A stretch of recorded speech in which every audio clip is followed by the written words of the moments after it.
Well, greetings, everyone, and welcome to a truly special online event today. It's called Uniting the Empath and the Warrior, How to Stay Open-Hearted and Strong in a Polarized World.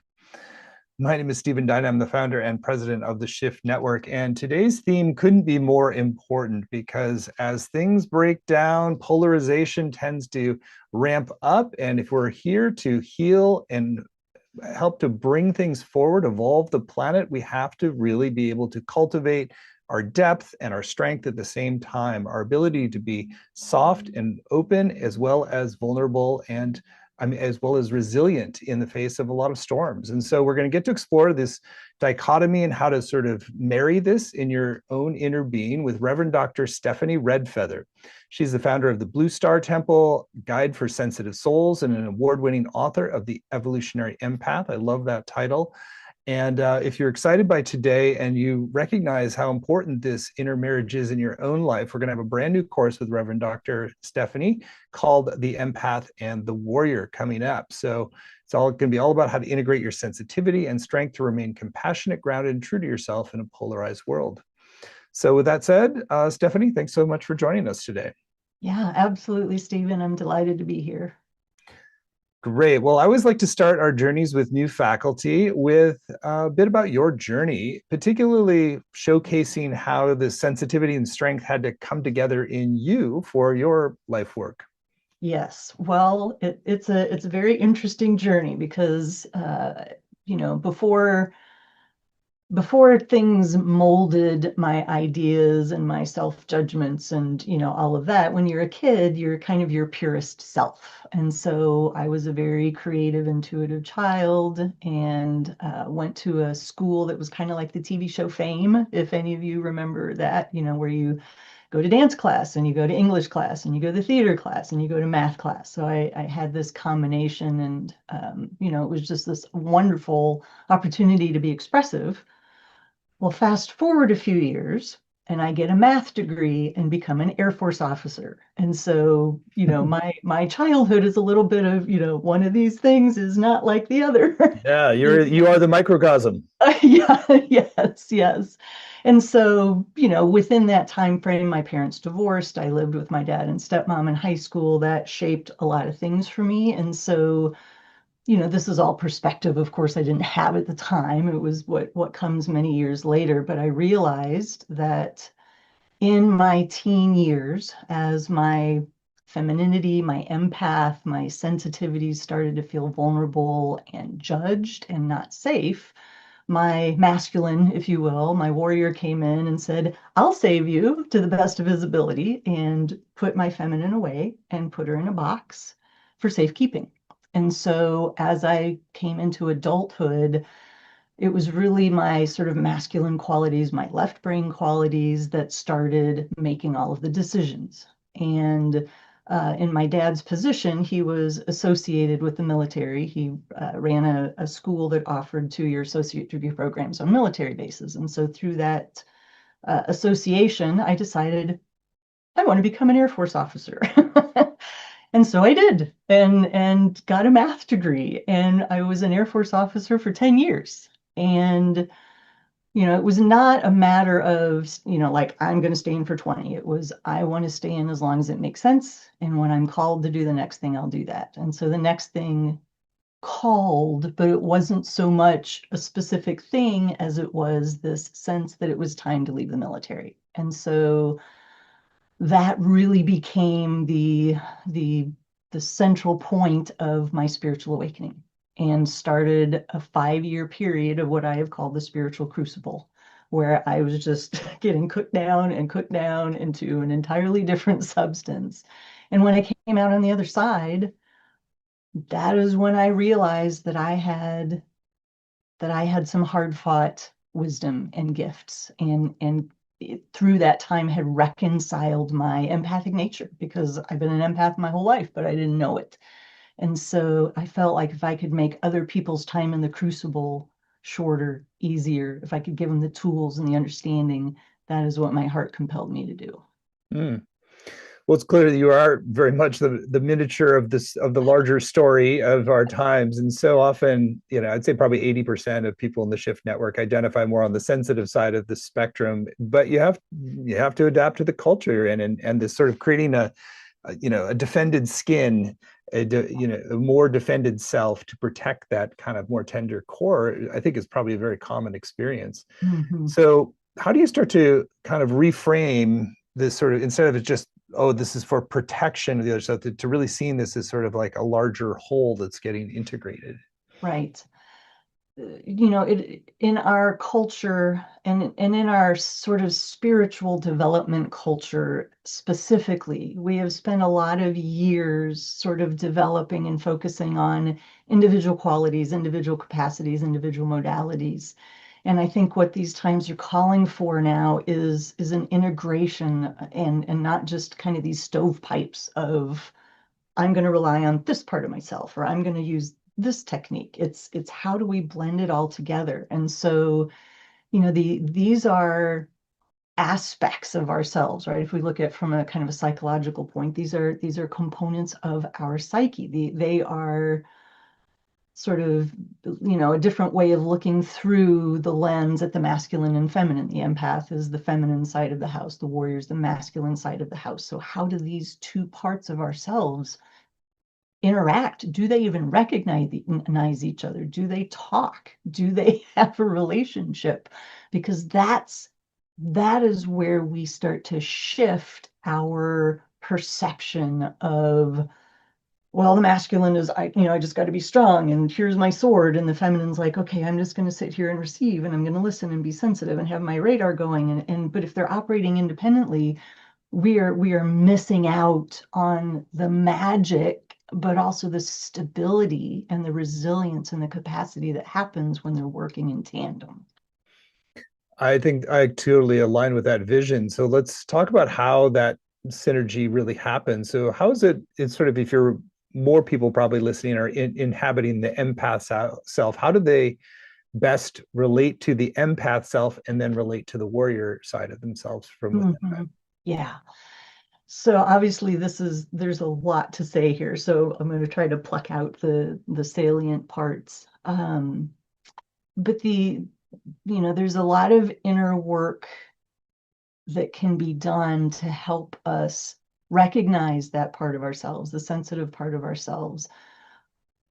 But most of the time, the work that we're doing is overcoming sort of the unhealthy qualities of it, right? In my book, I talk about how being an unconscious empath is where most of us start, where we're born and we don't know we're an empath. And so we live from the unhealthy aspects of these qualities. And so that's losing ourselves in relationship and not knowing how to say no, and, sucking at drawing boundaries, and not knowing where we end and the next person begins. And so it takes some work to recognize those qualities as a strength instead of a liability. And then on the other side of the house, on the masculine side of the house, in our culture, in Western culture especially, there is such an emphasis on, be strong, don't let them see you cry, don't be vulnerable, don't let anything get to you. And so, there's this work we have to do to recognize how these masculine and feminine qualities have been internalized inside of us, because it's almost like having an internalized version of our parents, or whatever the amalgamation is of all of our influence live inside of us. And so the first thing that has to happen is they have to recognize the other one exists. To be, for some people, it is a eye-opening moment of, wow, I never thought to consider if these two even talk to each other, if they even know the other one exists.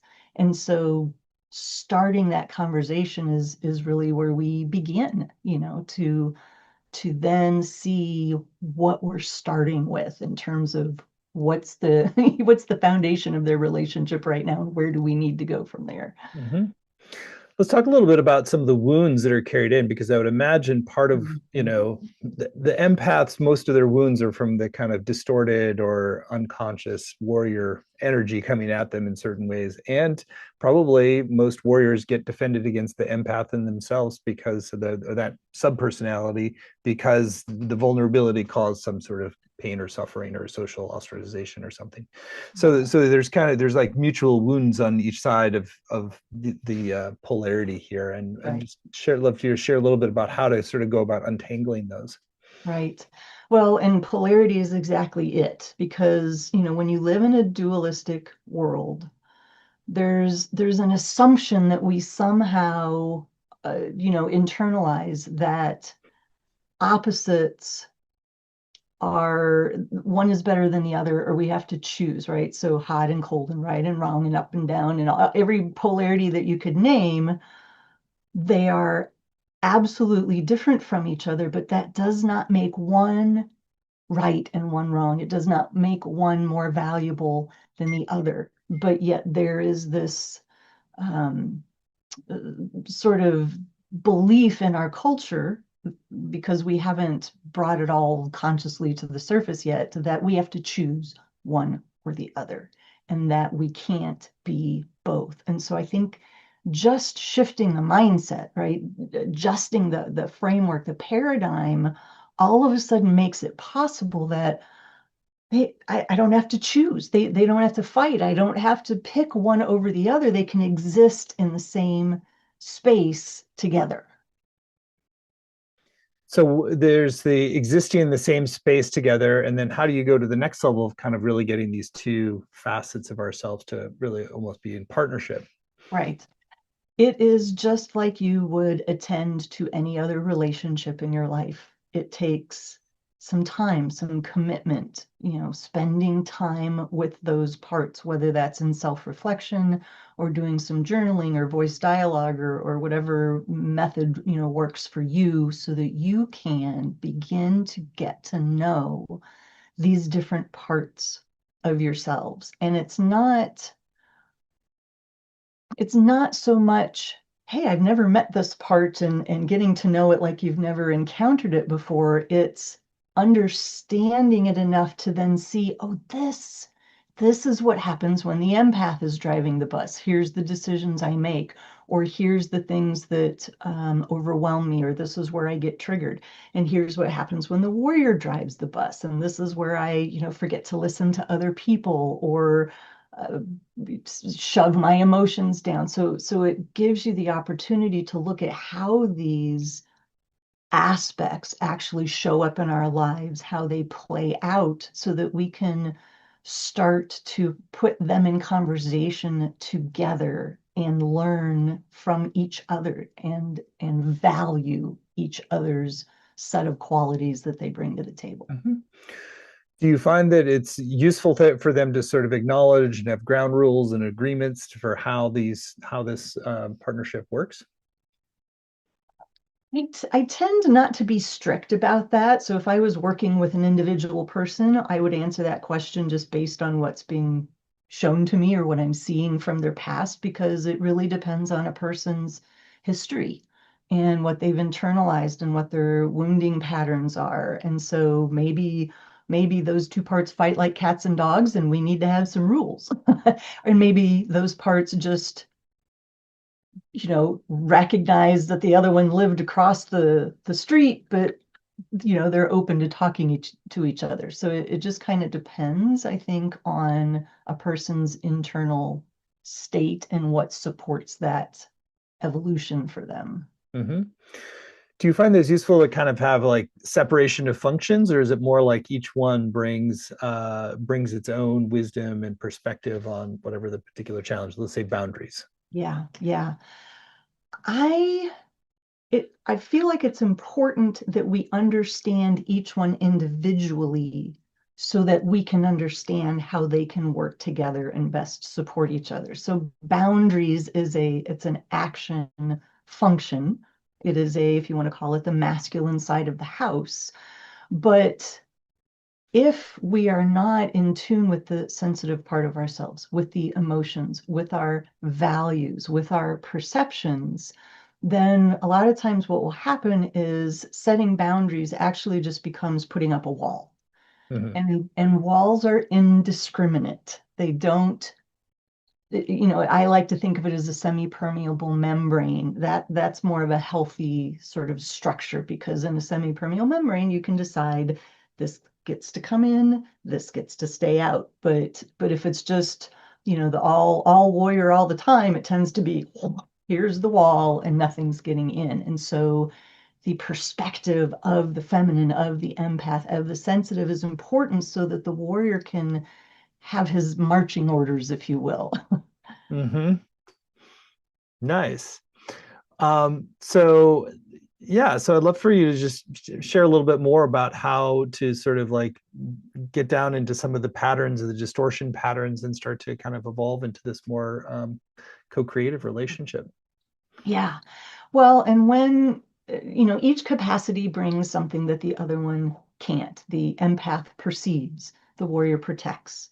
The empath feels into relationships and meaning. The warrior provides structure and direction and action, but wise action. And so when the empath and the warrior become partners, then things that used to be challenging for us come a lot more easily, and we feel more resourced and more centered and grounded in those actions. So, for example, boundaries become clearer instead of harder. Compassion, holding compassion, becomes more sustainable instead of exhausting. Decisions become less conflicted. Sensitivity no longer requires self-sacrifice because there's this balancing force. These two work together and decide. And let me also say that, I learned a long time ago that balance does not necessarily mean 50-50. That it's what is the right balance in the moment. Here's the task at hand. Who is better, whose set of qualities is called for in this moment? Is it the warrior in this moment? Maybe so. Maybe there's a different circumstance where the empath needs to lead. So that's also an important thing to consider in this idea of balance.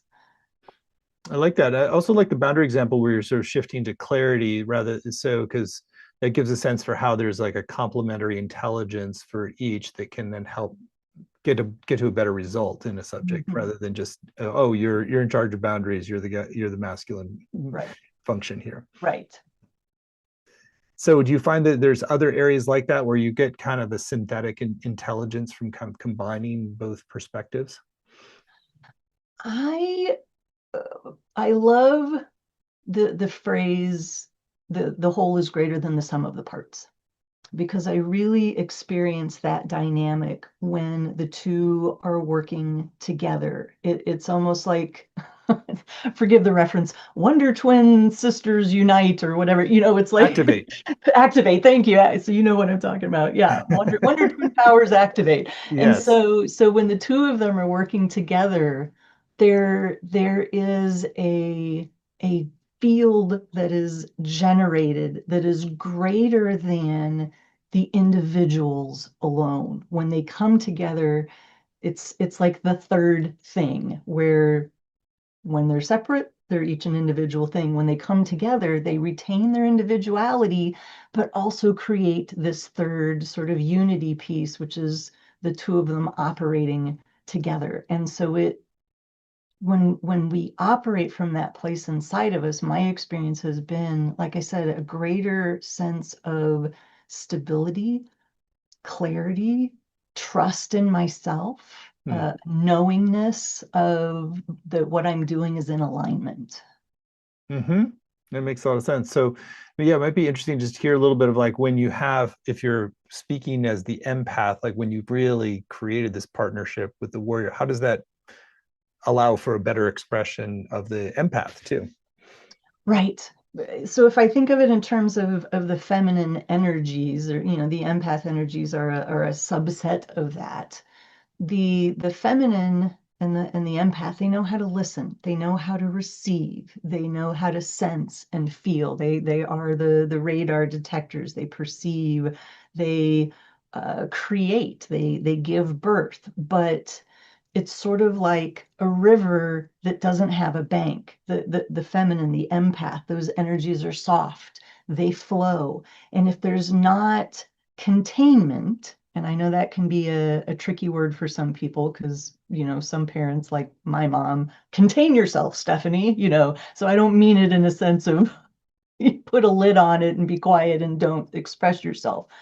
Healthy containment for a river means the river's not going to flow over and flood and go places that it's not needed or that it's not useful. So that masculine sense of holding the edge, giving that creativity some structure, giving that sensitivity a way to be used and acted upon is how the two can end up working together, because one without the other becomes they kind of move to an unhealthy extreme in their expression, and the empath tends to under um, under relate, underperform, like collapse in a way, whereas the masculine tends to over express when it is out of balance. Great. Well, this is super illuminating, really helpful. And I know you want to take us on a bit of an experiential journey. So we're getting to not just intellectually recognize these truths, but start to do this intermarriage in ourselves. So let's go ahead and jump into that. Yeah, absolutely.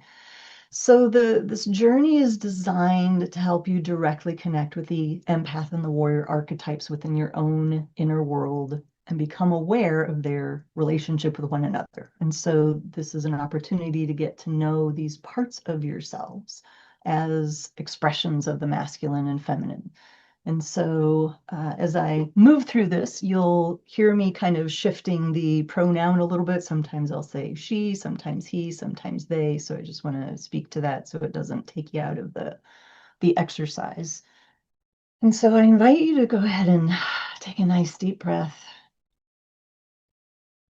and start to settle into your inner space, closing your eyes if you find that helpful. And coming into your body, feeling your feet on the floor. Feel yourself sitting in the chair or whatever surface you're making contact with. And imagine your elders, your guides and helpers, your spiritual team coming around you in a circle of safety, creating a space where you can have this experience and know that you are safe and held and loved, and that you can be curious, and that there's no right or wrong answer. There's simply exploration. And so from this space, I invite you to connect with and call online your empath. However that part of you shows up, whether it's a sensation, an image, but pay attention to how the empath shows up for you. How does he or she feel in your body? What do you sense? How do you know that that is your empath? And sitting inside the energy of this part of you, notice, how does it influence your body, your posture, your mental state, your energy level? What is the empath's countenance? How does she show up? And there's no right or wrong. I invite you to not judge or try to fix if there's something you see that you wish wasn't there. We're creating a space to allow the empath to show up fully in his or her form. And so I'd like to ask you a few questions and feel into what these answers are for you. Is your empath aware of the warrior? Do they know that the warrior exists? Does your empath like the warrior? Is she neutral, or does she not like him at all? Does your empath trust your warrior?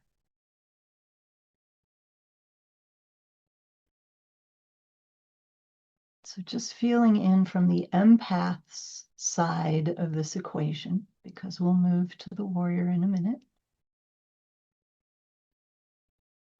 And so ask yourself now internally of your empath, what do you want me to know?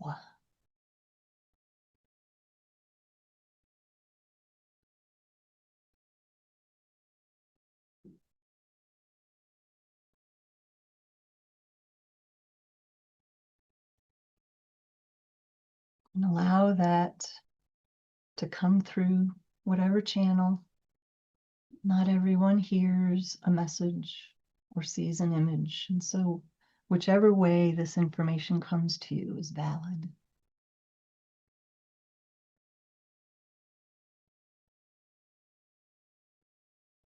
Ask your empath if there's anything related to this conversation that she'd like to reveal to you in this moment.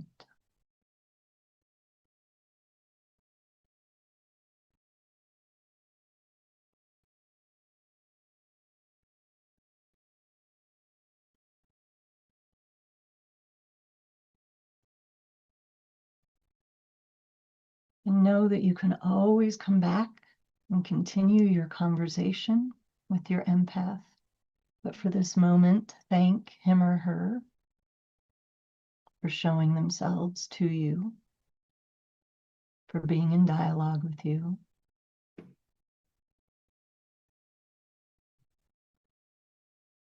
And take a moment now to transition. That might just be a deep breath or shaking out of your fingers.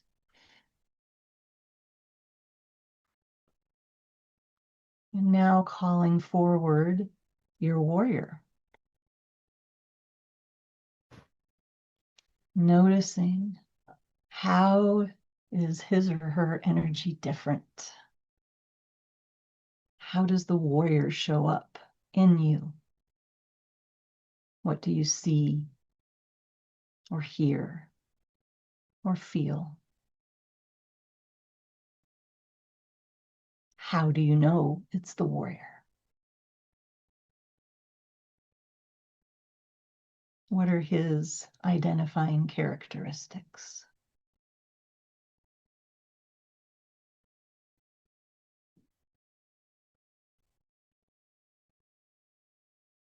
And just allow yourself to observe.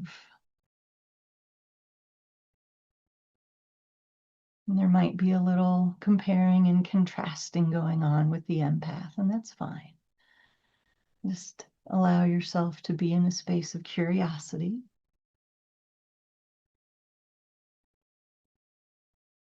And now asking how the warrior affects your posture, how you carry yourself, how you speak,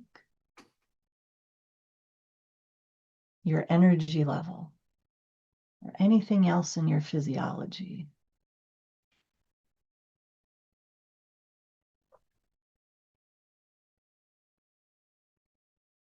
And engage your warrior now by asking them, how do you feel about the empath?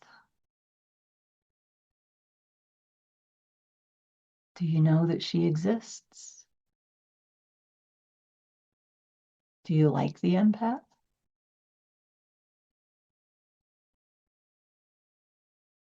Do you trust the empath?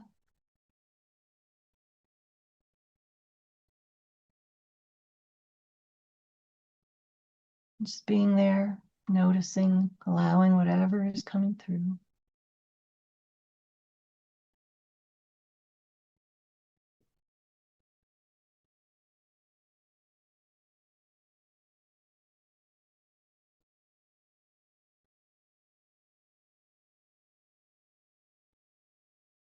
And again, you can come back and speak to the warrior at any time to continue dialoguing and getting to know this part of you. So thank the warrior for engaging. And continue staying in an inner space, but shift now to a neutral observer position where you can hold the attention of both archetypes simultaneously, where you can see, feel, connect to both the warrior and the empath. And just observe. Do they communicate? What do you see about their relationship from this vantage point? Do they collaborate? And how frequently? What kind of relationship do they have? Or do they have one at all? And as you look over daily life, prior weeks and months and years, which one of them tends to lead? Which one of these energies do you spend the most time in?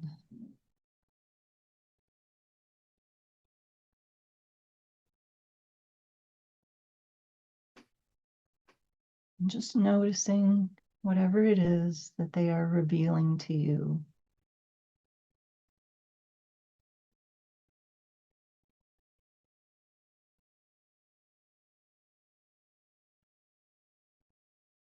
And then I would like for you to ask each of them a question. How does your empath react to the current life circumstances, the current time of cultural and planetary transition we find ourselves in? How does your empath react to the accelerated pace of life, the unknown?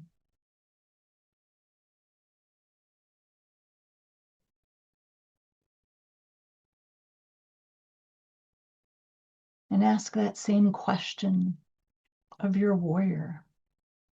How do they react to the current times that we are in? This monumental era of transition. Not making either answer right or wrong. They are each entitled and have the right to how they feel and what they think, even if they may be exactly the opposite.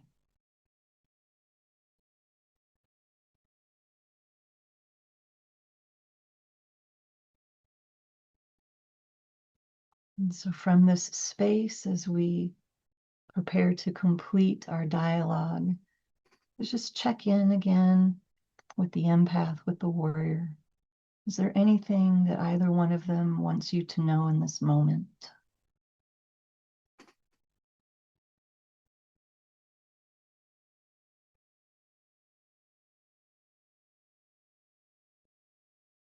Making note of that.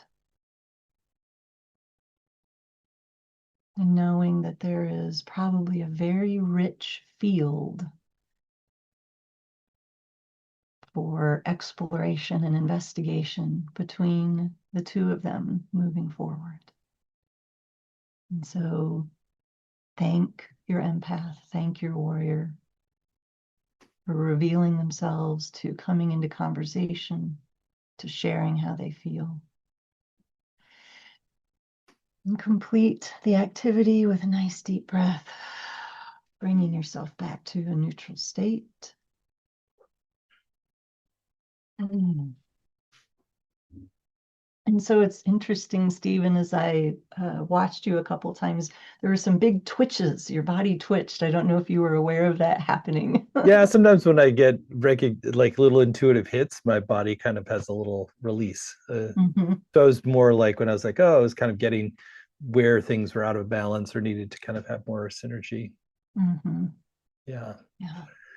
Yeah, it's really fruitful process to sort of like really sort of honor both sides in kind of co-equal terms and sort of see like how you're balancing them and negotiating with them in the course of the week. And yeah, it was one thing that was interesting for me, and I imagine a lot of people, was just that sense of my inner empath like liking us the warrior to kind of really be cultivated, because it does kind of actually allow a relaxation too. So it's sort of like I was getting the sense I've been ramping up to do like 2 miles a day in the pool, and then I was just like I just kind of feeling like I need to add some weights in that to just like strengthen muscles, you know. So it's sort of like that warrior side gets a little undernourished sometimes doing all these kinds of calls and events. And I used to be more of a competitive athlete when I was younger, and so I feel like there's ways in which my warrior has been a little bit more sidelined sometimes. And so I think that that's actually that led to some good insights there today.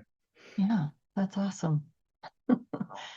Yeah, and I love, it seems like a simple exercise. Oh, we're going to do another guided activity, but it is, we can talk about it all day long, but where it hits home is when you actually get to experience inside of yourself, viscerally, somatically, physically, energetically, and go, oh, oh, this is what the empath feels like. Oh, this is what the warrior's saying. Oh, Mm-hmm. this is who's talking. Oh, this is the part that's driving the bus. Yeah.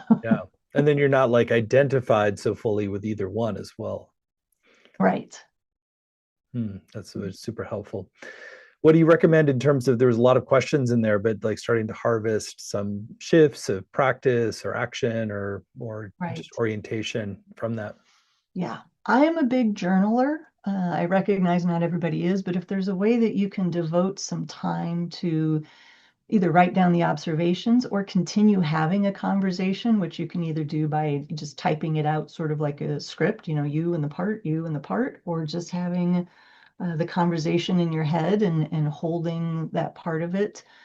I think my experience is that no matter what we're doing, if we're healing or trying to do transformative work or working with shadow or whatever, 80% of it is acknowledgement, right? You can't fix what you don't know. You can't change what you're not aware of. And so just becoming aware of these parts, don't underestimate the value of these two pieces now being in your consciousness, because that's automatically going to make a shift because they are now known quantities.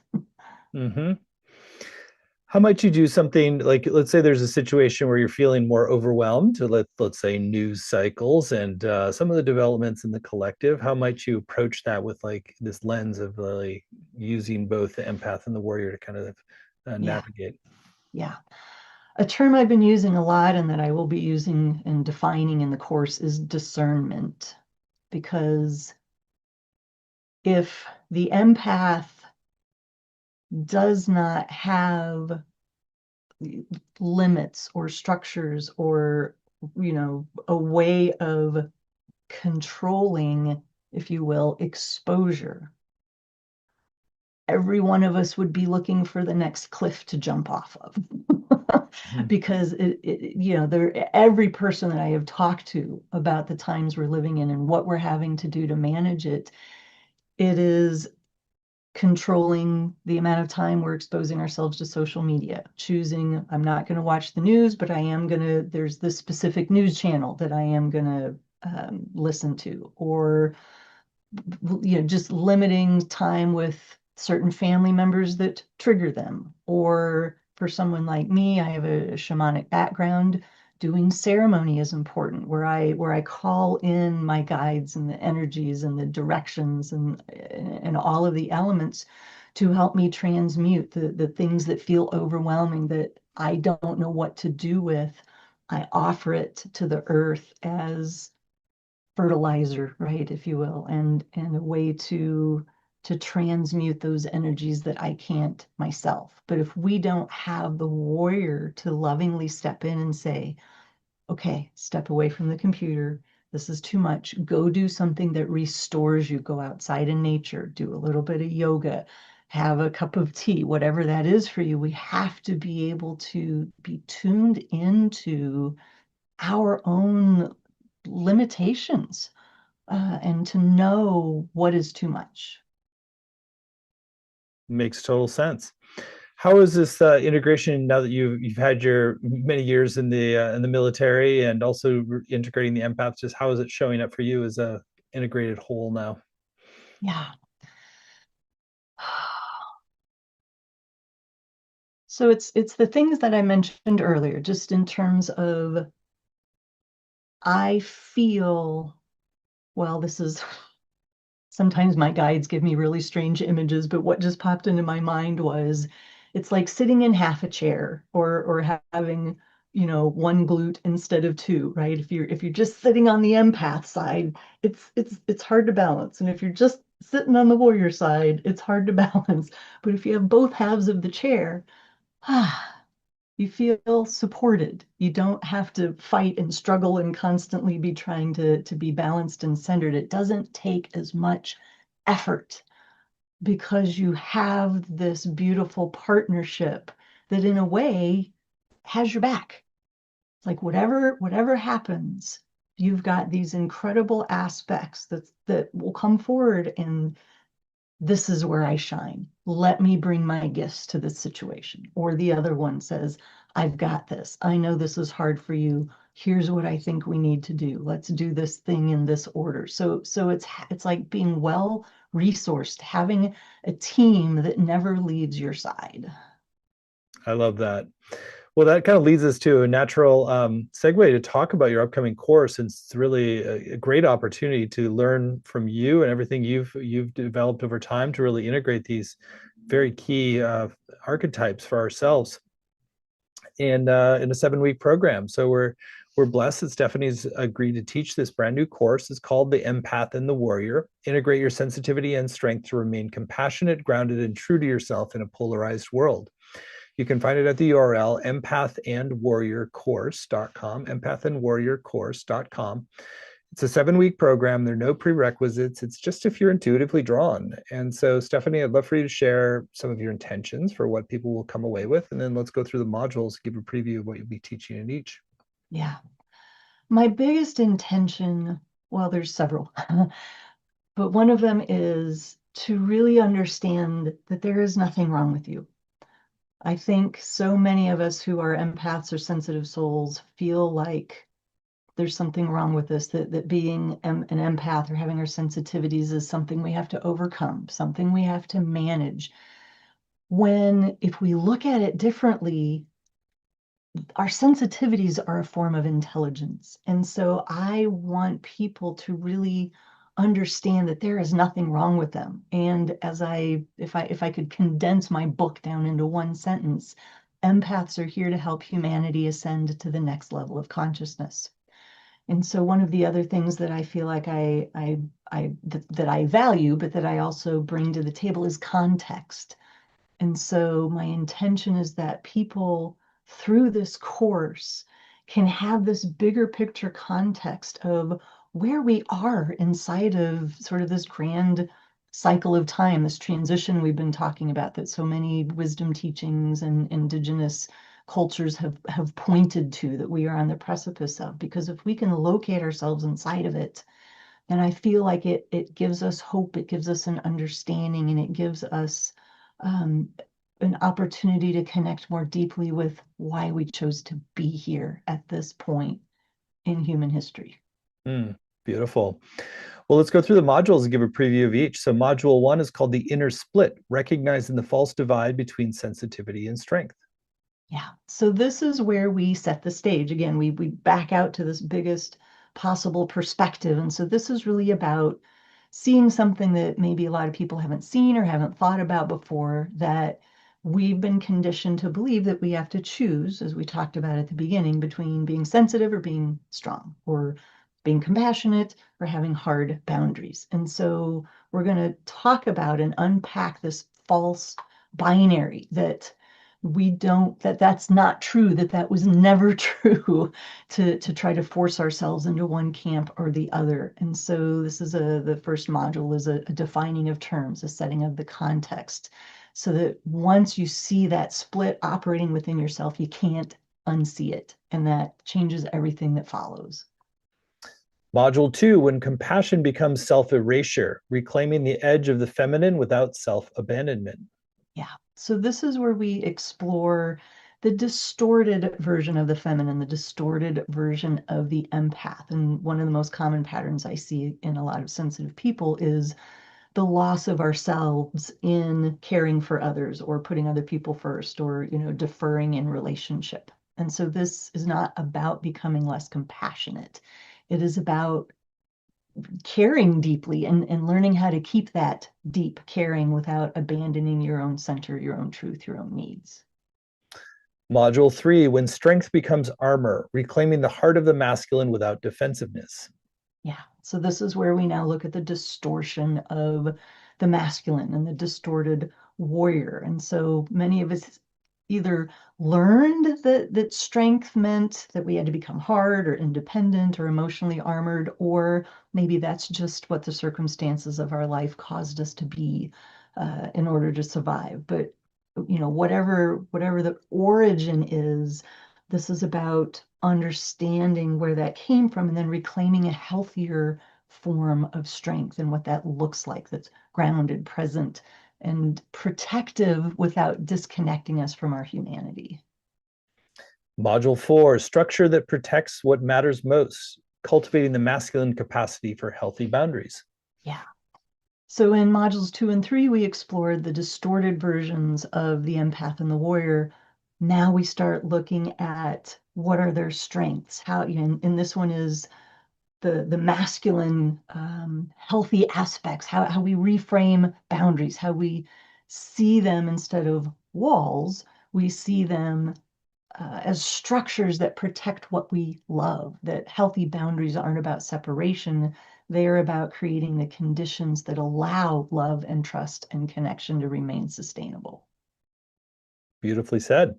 Module 5 then goes into sensitivity as intelligence, cultivating the feminine capacity of staying open with discernment.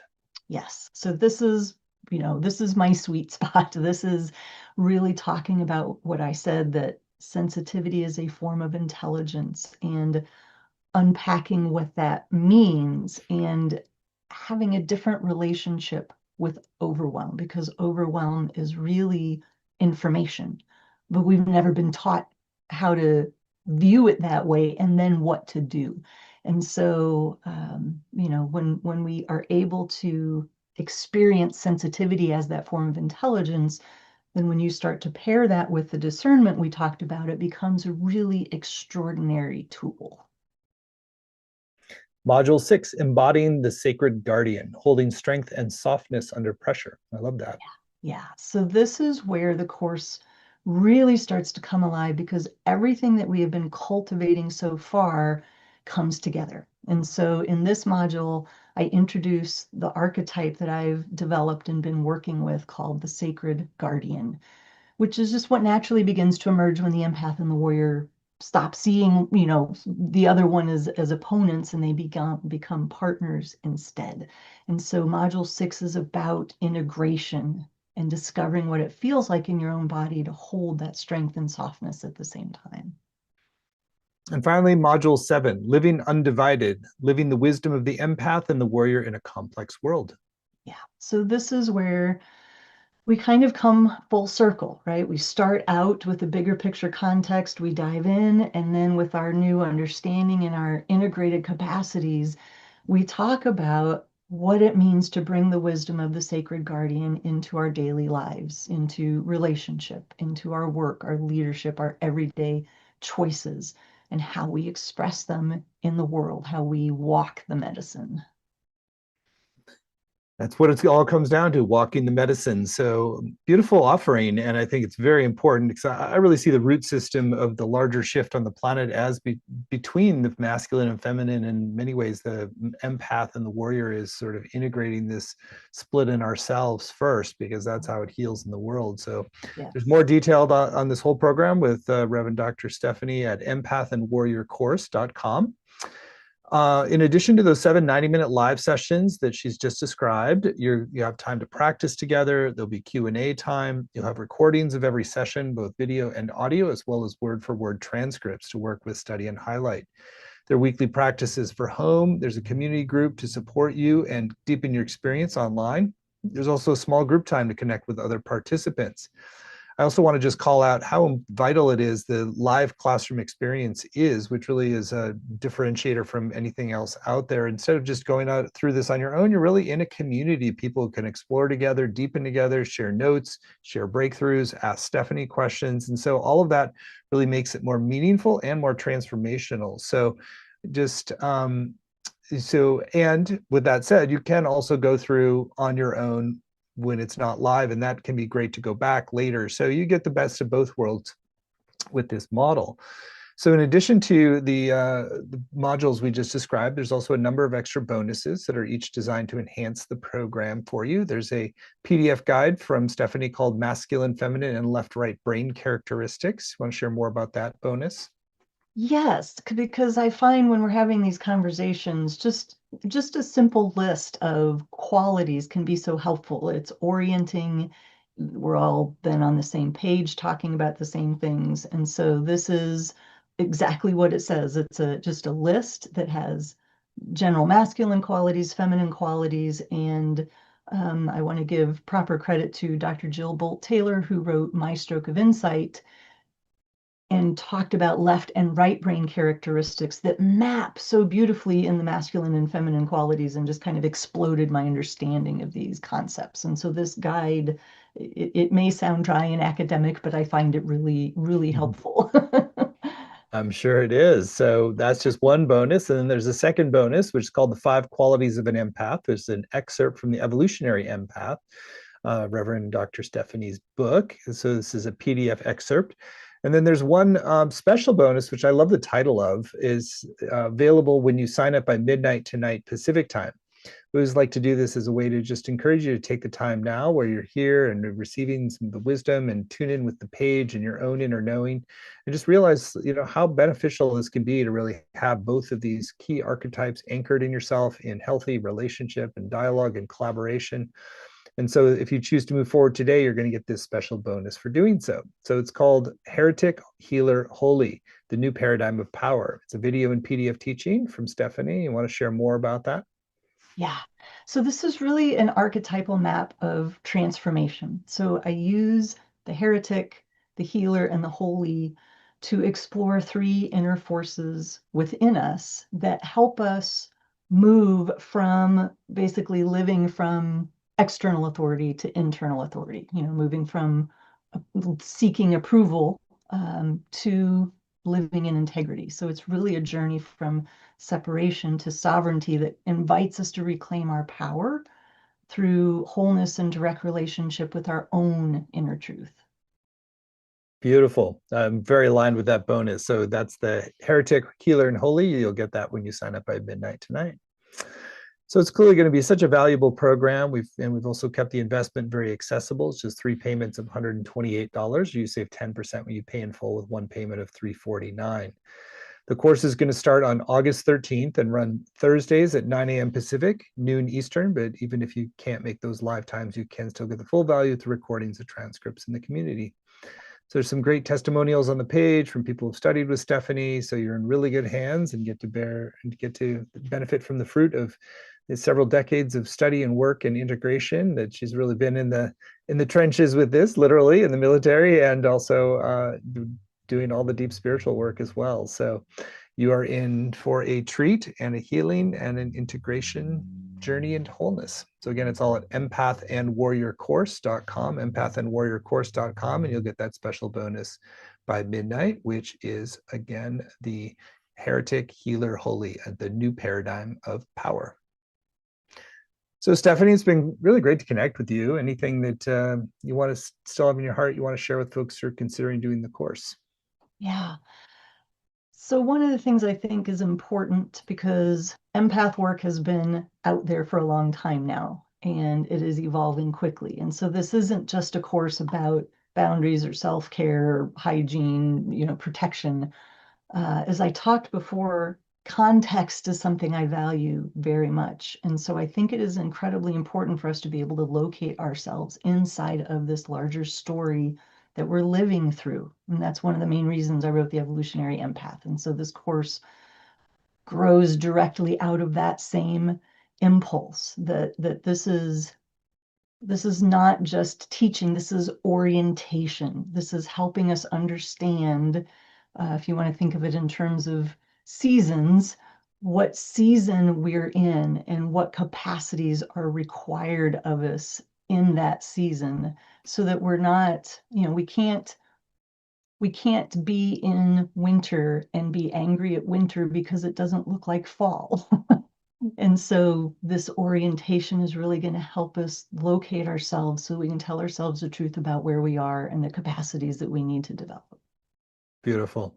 Well, really resonate with your overall philosophy and the importance of this work, and really great insights today, Stephanie. And thank you so much for creating this program.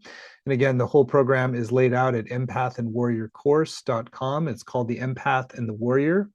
To integrate your sensitivity and strength to remain compassionate, grounded, and true to yourself in a polarized world. And you'll get that special Heretic Healer Holy bonus when you sign up by midnight tonight. So thank you so much. Many blessings.